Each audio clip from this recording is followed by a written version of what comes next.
አንደኛ ጴጥሮስ ምዕራፍ 5 እንግዲህ እኔ ከእነርሱ ጋር ሽማግሌ የክርስቶስም መከራ ምስክር ደግሞ ሊገለጥ ካለው ክብር ተካፋይ የሆንሁ በመካከላቸው ያሉትን ሽማግሌዎች እመክራቸዋለሁ። በእናንተ ዘንድ ያለውን የእግዚአብሔርን መንጋ ጠብቁ፣ እንደ እግዚአብሔር ፈቃድ በውድ እንጂ በግድ ሳይሆን በበጎ ፈቃድ እንጂ መጥፎውን ረብ በመመኘት ሳይሆን ጎብኙት። ለመንጋው ምሳሌ ሁኑ እንጂ ማኅበሮቻችሁን በኃይል አትግዙ።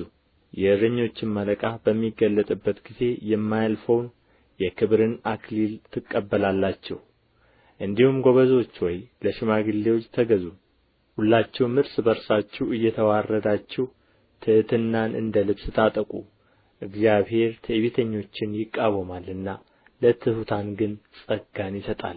እንግዲህ በጊዜው ከፍ እንዲያደርጋችሁ ከኃይለኛው ከእግዚአብሔር እጅ በታች ራሳችሁን አዋርዱ።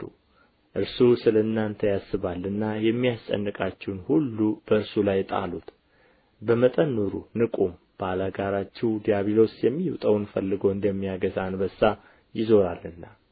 በዓለም ያሉት ወንድሞቻችሁ ያን መከራ በሙሉ እንዲቀበሉ እያወቃችሁ በእምነት ጸንታችሁ ተቃወሙት።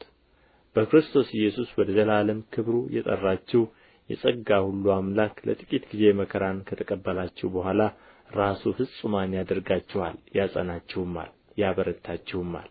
ለእርሱ ክብርና ኃይል እስከ ዘላለም ድረስ ይሁን፣ አሜን።